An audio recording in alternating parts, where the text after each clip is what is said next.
Okay, before I begin, I was just having a little bit of food, taking a little break, and I just wanted to say I think one of the important things to do when looking at the behavior of the God of the Old Testament is, I always need to start calling it G-O-T, Got. Not God, but Got. God of the Old Testament. Anyway, one of the important things to do is to continually compare what Jesus taught and who Jesus was to the way the God of the Old Testament is behaving. Christians just do not do this, and it's because they're under the lie that everything in the Bible is true, that God did all the things in the Bible, so they're not looking for reasons to question that belief. That it would make them very uncomfortable, and they wouldn't get along with most of the people in their life who are probably also religious people they know through church, or family members that they married, maybe even that believe like this. So they don't want to complicate their lives. Listen to what I'm about to say. They don't want to make their lives uncomfortable for the sake of the truth. They would rather go on believing a lie so they can be comfortable. And that's the majority of people. People are lazy and they're cowards, most people by nature. They don't like to confront arguments or anything that would make them uncomfortable. And they hate the truth. Honestly, in their heart, they hate the truth. Everything that I've said up to this point right now, these people, they absolutely disagree with everything. And look at everything I say line by line. Was the world not created in that order? Yes or no? Did Earth come before the stars? Yes or no? Well, the Bible says the Earth came before the stars. They say it wasn't a literal day. Well, it literally, the Bible says there was an evening, there was a morning, and then now the sixth day. There was an evening, there was a morning, implying a literal, day had gone by. Well, it's not literal according to you and your opinion, but even according to the Bible, it's literal. It's specifically one day, each day.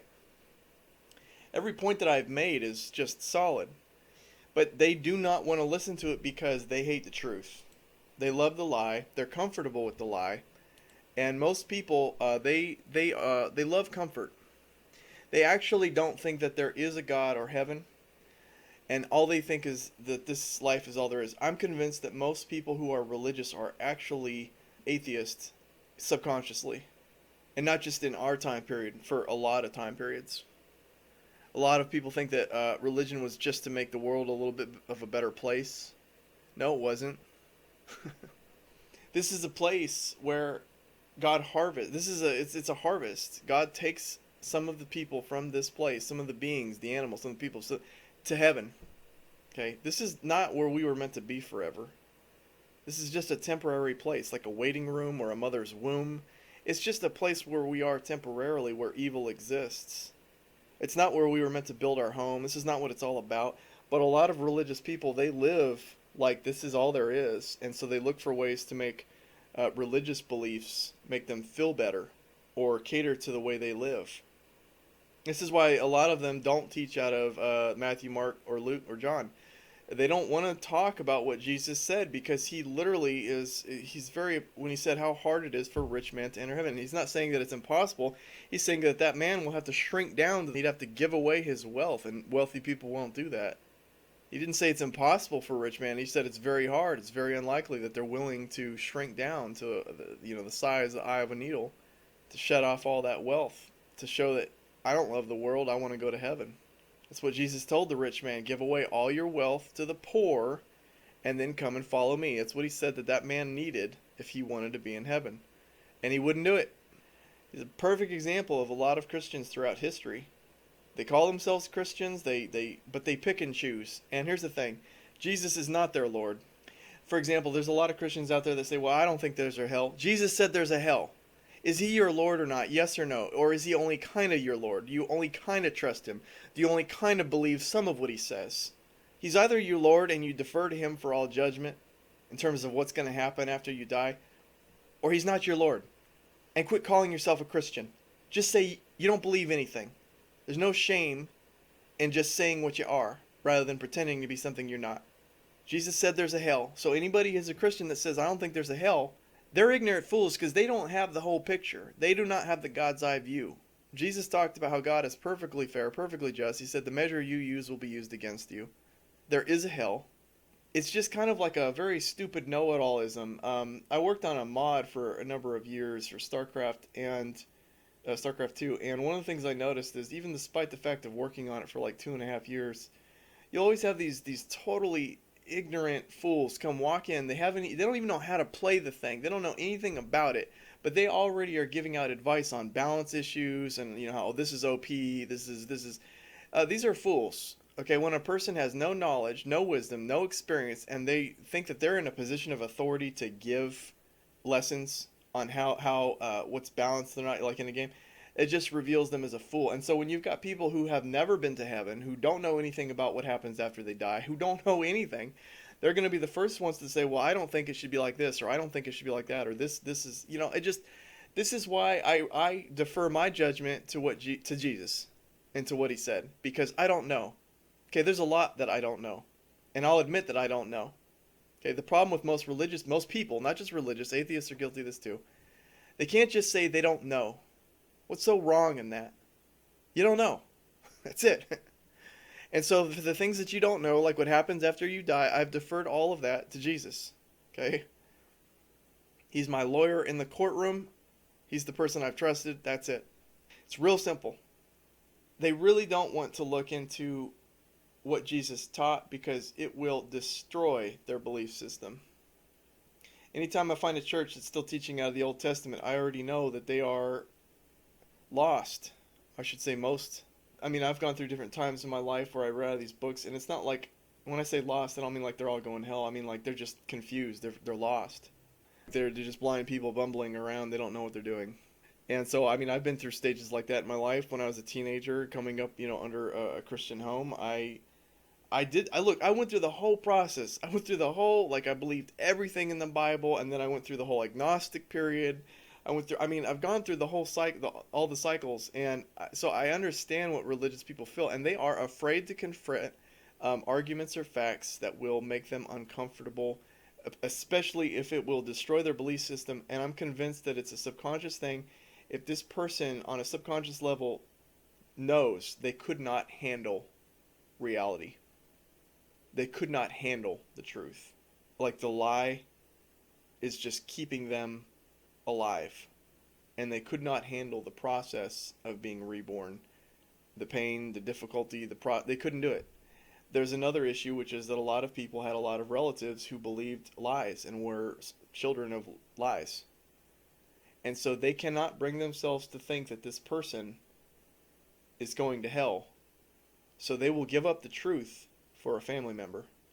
They made their choices. They would rather choose their family member who was a child of the lie over the truth. When Jesus talked about hating your family for the sake of God, this is what he was talking about, because God is truth. If a person is willing to throw away the truth just so they can say that their family member went to heaven, they don't deserve heaven either. You have to love the truth more than anything. You have to love God more than anything. Okay? And yeah, that's hard. I'm sure all of us have family members that we know that believed lies, that were children of lies, and they met a just fate. That's the thing you need to see. They met a just fate. It's not like it was unfair. They met a just fate. But learn from their mistakes. Anyway, I want to continue with Genesis 5. So we just got through with Cain and Abel and child abuse. Oh, Adam to Noah. Oh, I haven't even gone on to the Noah rant. I've done Noah rant so many times. Let's see if I can't summarize all of it. Oh yeah, chapter 5. I'm not reading all this. Okay, I do want to point out that it's saying that Adam had lived 130 years. He had sons in his own likeness. Adam lived 800 years. Okay, so I'm not gonna say that it is impossible for a person to live 800 years or 900 years. I know. How would their teeth be like, right? They didn't have toothpaste. How they would have no teeth for 95 to 98% of that time. I know. What I'm saying is, I do not think that people live that long. But I'm not saying that it's impossible. I mean, given the right environment, circumstances, it's theoretically possible. But it's not, I doubt it, okay? They must have had some amazing toothpaste to keep their teeth together. They must have had I don't know. They just must have been eating all the right foods, I guess. Not to mention all the other health issues that go on. Now, because it says according to the Bible that Got. I'm just going to say Got. God of the Old Testament. Gooott, or Got, however you want to say it, if you don't want to count of or the. Got. The Got of the Old Testament. He changes the lifespan of people to, he says, 120 years. But then even after that, people are still living beyond 120 years, if I remember right. So there's some of that. But anyway, chapter 5 is just a bunch of so-and-so lived 900 years and begat so-and-so. I'm not going to read all this. You can see for yourself. At the very end it says, after Noah was 500 years old, he became father of Shem, Ham, and Japheth. Okay, great. Not even going to get into chapter 5 there. Let's see, verse 2. Let me read my notes for chapter 5. Chapter 5, verse 2. Verse 2 is nonsense because God really didn't bless mankind according to this. Oh, yeah. I guess what I'm saying here, my old notes, what I'm saying is, why is it that he says, you're now cursed, you have to work the land for your food, and so on. So, they're cursed, but now it says in verse 2, he created the male and female and blessed them and named them mankind when they were created. So now they're blessed. They were cursed, but now they're blessed. He blesses them here, curses. I don't know. It seems, that's an interesting little point how they're bringing out blessing here when just previous chapter they were cursed. I just write, this chapter is also more nonsense, how people lived 1,000 years. I mean, how did they keep their teeth from falling out after 30, since this was historically a problem, let alone after the age of 600 or 700 years old. Let's go to the next chapter. Chapter 6, The Wickedness of the World, is what this one is subtitled as. That the people who killed Jesus subtitled this as. Okay, yeah. Chapter 6, when human beings began to increase in number on the earth and daughters were born to them, the sons of God, so they're being called the children of God, saw that the daughters of humans were beautiful. Okay, the sons of... Okay, this is that part where they talk about where demons came down and started having kids with the humans. Says the son. This is just bizarre stuff. Okay.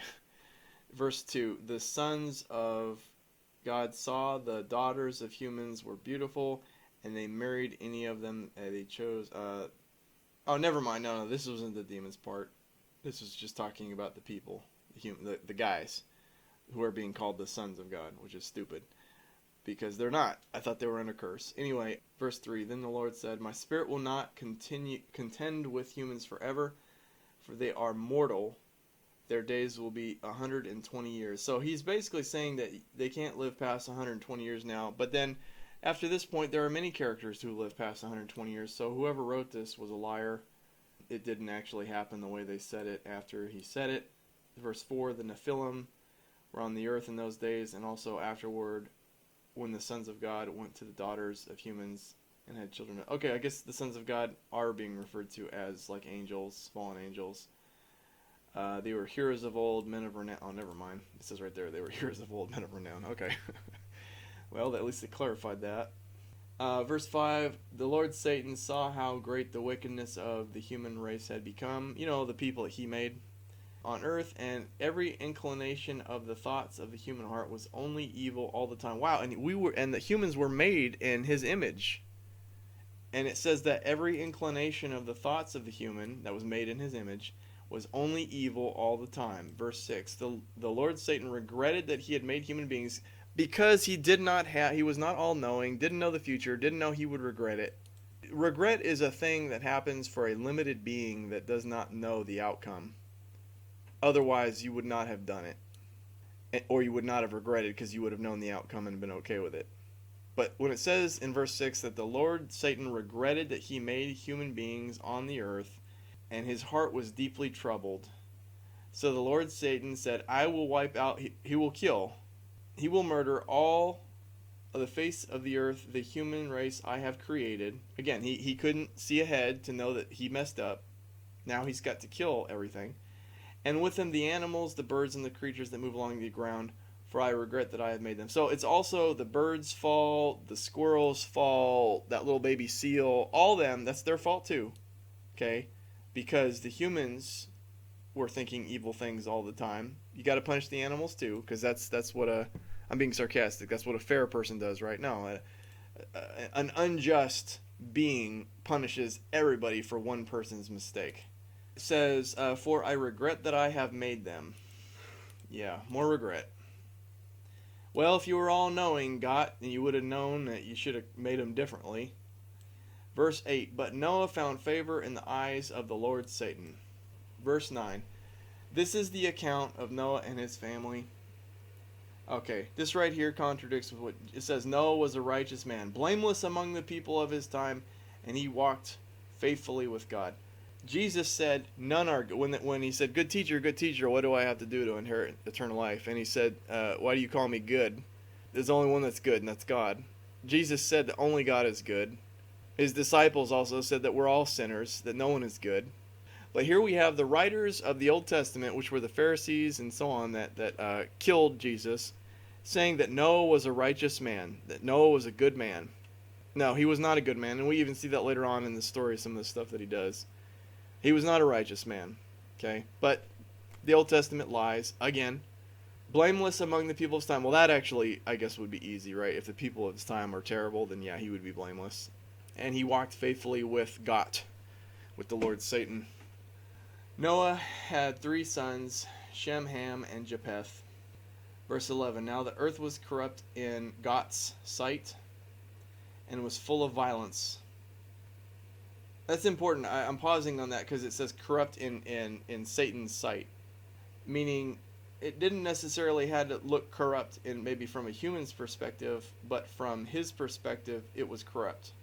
But it does say, "and was full of violence." Well, that's interesting because he made us this way, and he allowed Cain to have kids, and he allowed the genetics of a serial killer to pass on. I don't know. It just, to me, seems like the solution. A little bit of an ounce of prevention is worth a pound of cure. You ever hear about that? It means a little tiny bit of prevention could have prevented a huge catastrophe that takes a lot more to try to clean up once it's blown up. And it seems like the God of this Old Testament here is not all-knowing, does not see the future, can't plan ahead very well or at all, and is constantly regretting what he does, constantly trying to patch up mistakes, and just messing it up worse. Verse 12, "God saw how corrupt the earth had become, for all the people on earth had corrupted their ways." I don't know what that means. Okay, it's very vague. It just said corrupt was corrupt in God's sight, and all the people had become corrupt. For all we know, they're like just your average person nowadays. Not perfect, but not, totally evil. But for all, we're not given really a clear reason why they are corrupt. I want to make a point of that because we are always just kind of told to just go with it. He said it's corrupt, so it's corrupt, and then let your imagination go wild about how corrupt they were. Verse 13. "So God said to Noah, I am going to put an end to all the people and the animals, because screw them animals too, for the earth is filled with violence because of them. I am surely going to destroy both them and the earth." That's crazy because even in Revelation it talks about how basically, what is it about just finally putting an end to those who destroy the earth. And yet here we have the God of the Old Testament destroying the earth.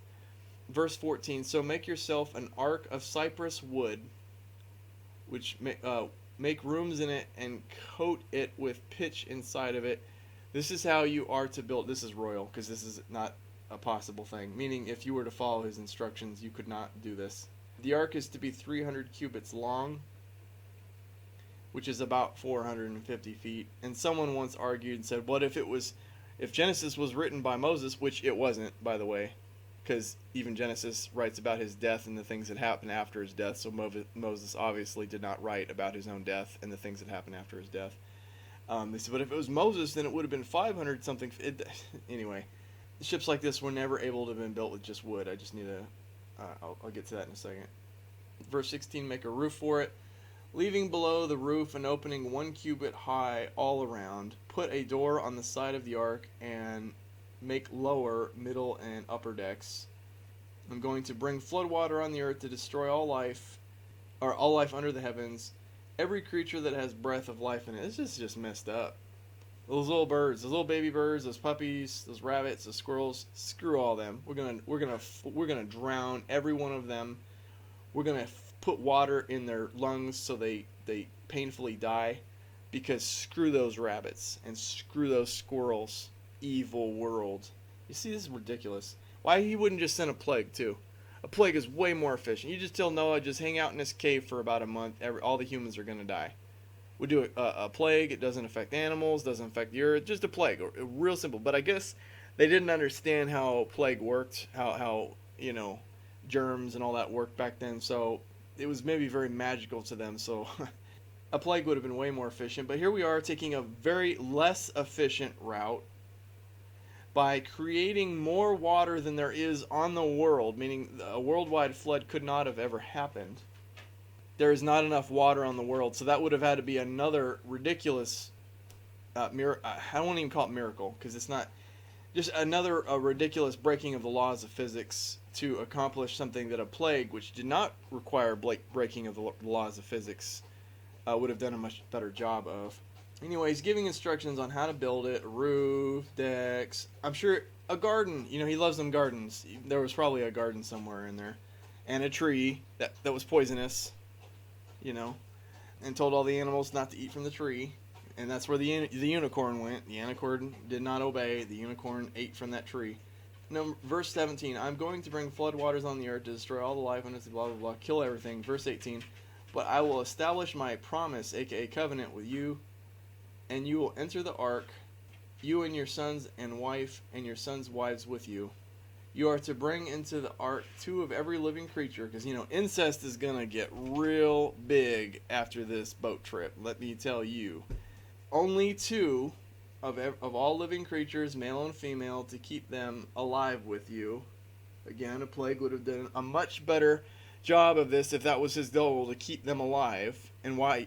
Anyway, 2 of every kind of bird. I guess for a caveman trying to figure out how do you kill all the humans on the earth for being evil, a flood, a giant flood, right? They couldn't really think of a way for all the humans to die, and so they went with a flood. And again, this causes a lot of problems. But 2 of every kind of bird, of every kind of animal, and of every kind of creature that moves along the ground will come to you to be kept alive. Okay, so he's literally summoning the penguins and the polar bears from the polar ice caps to travel. Let me get a map out here. I want to see this for myself. I want to see how many miles. Let me measure the distance here. Okay. The shortest distance, it looks like, is about 3,500 miles. To go anywhere from around the Middle East to go back to like the polar ice caps at one of the closest locations to get back there. They would have to travel either all of Europe or through the Mediterranean Sea. They would have to travel many, many months through desert. Polar bears and penguins, both to and from. Okay, going to and coming from. So for whatever reason, because they didn't know that polar bears existed. They didn't know that penguins existed. They didn't know about any of this stuff. So for them, they thought, hey, we got this lie going. We got this story down. These people are going to eat this up. The animals that were summoned to them and then away from them after the ark was after everything was done would not have survived the trip. And this is why people say, well, maybe it was just a local flood. That's not what the Bible says. Okay, are you going to believe it or not? They say they believe the Bible, but then they pick and choose, and then they like to interpret. It's not 6 specific days, it's 6. Okay. Instructions on how to build it. Verse 21, you are to take every kind of food that is to be eaten and stored away as food for you and for them. What about all the carnivores? And how are you going to keep the meat from going bad if you bring meat? And do you realize how much meat you would have to have for all the carnivores on Earth? Oh, I wanted to point out in the last video, I talked about how at the very beginning Jesus says that even you, the fathers among you, when your kids ask for kids, even even though you guys are bad, even you know how to give your kids good gifts. If they ask for a fish, you wouldn't give them a snake. But the God of the Old Testament gives poisonous snakes to the Hebrews for being hungry and asking for food. And so he was basically saying that even the God of the Old Testament is evil. And so he's making a point that even the people of his time were better morally than the God of the Old Testament. What I was going to say was I was curious to see how many species of animals there are on the planet. And it's only an estimate, I think 1.7 million. But the reason why I brought up the thing about what Jesus was saying was he chose the combination of the word fish and snake. Your kids ask for a fish. How many of you would give them poisonous snakes? That combination was not a coincidence. Some people want to just say it was a coincidence. The chances of it being a coincidence are 1.7 million squared. Every kind of animal by every kind of animal. He didn't say ask for a snake and got a snake, ask for a fish and got a cow, if you take 1.7 million squared in terms of the number of different species there are, different animals there are, that ends up being let me get the K. I think it's 2.8 trillion. 2.9 if you round it up. 2.9 trillion combinations. The chance that he chose fish and snake was 1 in 2 trillion. Well, let's just say we rounded the groups down. It's still a very large number. Okay, it's a very large number.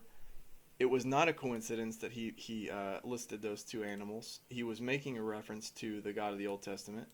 So I did want to make that point before I continued on. I forgot. I'm looking at the map here with a 3,500-mile journey for those poor Arctic animals like polar bears and penguins. Can you imagine penguins trying to make a 3,500-mile journey from the Middle East all the way through all those deserts, through Turkey, through Romania, through Austria, through Germany, through United Kingdom, through Ireland, trying to get their way to Iceland, trying to get to Greenland. You know what I mean? Can you imagine this journey?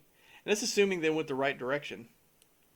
I wonder how many other Arctic animals would have existed today, right? If because they didn't go the right direction, right? The other option is they went all the way through Africa, If you can imagine penguins trying to go through Africa to then cross the ocean and then go to the Antarctica. I mean, either direction is ridiculous. It's truly ridiculous. But again, once you start saying anything could happen because God makes it happen, well, if that's the case, then why didn't he just make the bad people disappear or at least use a virus? If he can make anything happen, why did he choose one of the least efficient routes that is very in line with the only thing a caveman could think of? You see the problem here? You see what's most likely? Cavemen made this crap up. Very primitive, ignorant liars made this stuff up.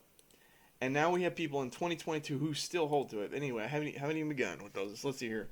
Noah did everything that God commanded him. What a stooge. Genesis 7. Let's see my notes here. Genesis 6. Okay, yeah, 6 verse 6, an all-knowing God doesn't have regret, an all-knowing God can't discover anything because it already knows everything. It wouldn't have learned that man became wicked and then felt regret. The God of Genesis is false. Yep. Verse 7, God went through all of his efforts to make humans enough to have to take a day off, and that's saying something since he's infinitely powerful, that instead of just reforming or correcting his creation, he decided annihilation is the most efficient method, ? Sounds like a very limited and human solution. Did Jesus say we should just eliminate people once they become sinful? Jesus came with love to compel sinners to repent. Satan comes to steal, kill, and destroy. So of these two, who do you think is more, the God of the Old Testament is more like? Also, it's unusually nice to warn someone that they are doing something wrong rather than just assume that they know and punish them for crimes they didn't know they were committing. Because like it says in the Bible, they were corrupt in God's sight. Okay? Meaning they didn't know that they were corrupt, but God saw them as corrupt. So he was going to punish them for a crime they didn't even know they were going to commit or that they were committing. Verse 21, I said, Houston, we have a problem. Which one is this? Houston, we have a problem. What will all the carnivores eat for 40 days? And if God's not going, if God's not going to just use a plague, which would be more efficient, and go through all this miraculous effort, why would he make Noah go through all this effort with building an impossibly sized ship for carnivores just to not die somehow? Yeah, I guess the logic, what I was saying there is, why make Noah go through building a ship if everything else is just gonna just click of the fingers miraculous? The carnivores just won't die. The animals will just come to them. Then why not use that same thing and just make the bad people just disappear, turn to dust, something? This is when I say internal logic failure right here, even within their own story. Genesis 7. Let's go there.